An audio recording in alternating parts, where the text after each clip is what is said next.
Kita beralih ke informasi kriminal lainnya, seorang wanita di Bekasi yang baru berbelanja menjadi korban penjamretan di kawasan perumahan. Aksi dua orang pelaku yang menggunakan sepeda motor terekam CCTV atau kamera pengawas.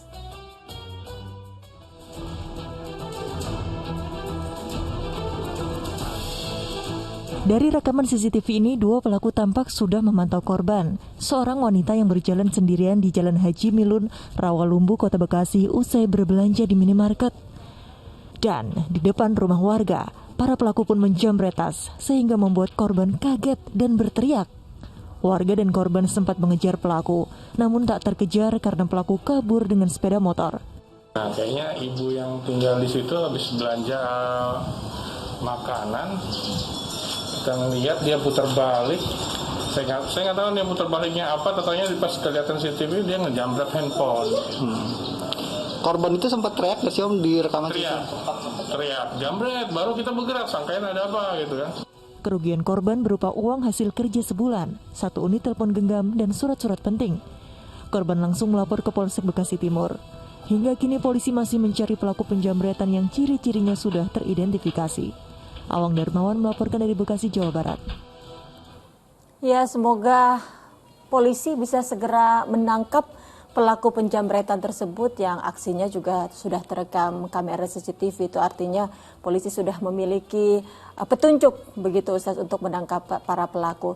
Nah, selain memang kita harus lebih waspada, apa hikmah yang bisa kita ambil dari peristiwa tadi Ustaz? Ya, pertama bahwa penjamretan itu kan menimbulkan rasa takut dan kecemasan pada orang ya, bahkan mengancam jiwa orang lain ya. Ini tentu perbuatan yang sangat terlarang di dalam Islam ya. Bahkan dalam satu hadis dikatakan man akhafa musliman akhafahullahu yaumal qiyamah.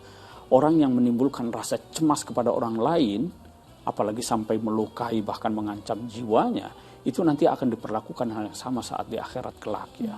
Itu yang kedua adalah tentu ya, di saat sekarang ini banyak orang mengalami kesulitan ekonomi ya, kita tentu harus bisa memberikan kepedulian sosial ya.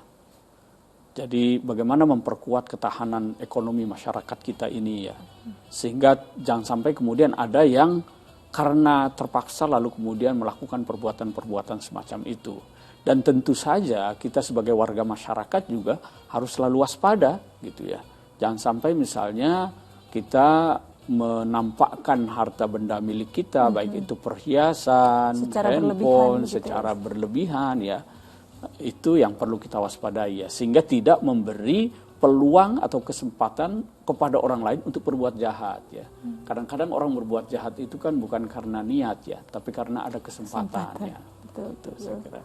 Nah, selain itu Ustaz, adakah mungkin ya sebagai seorang mukmin ini apa yang kita harus mencari rezeki, tentu saja bukan dengan cara mencuri seperti itu, tapi memang di masa sulit seperti ini, di masa pandemi ini banyak sekali cara yang dihalalkan, berbagai cara dihalalkan untuk mencari rezeki walaupun dengan cara tadi Ustaz.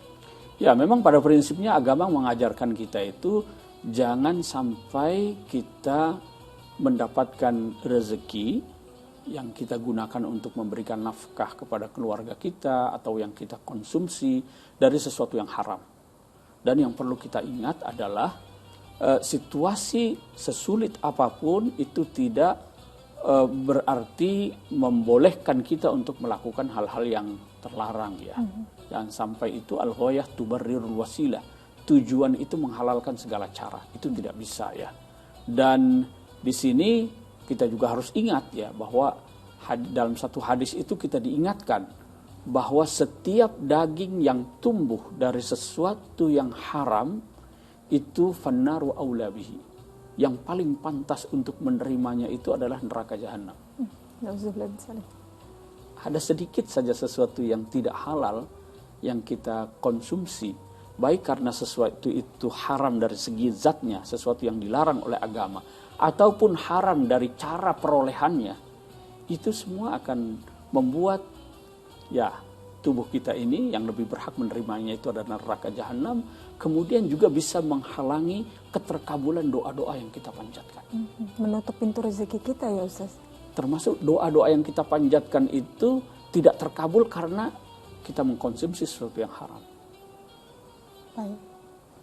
Semoga kita dijauhkan dari hal-hal demikian Ustaz.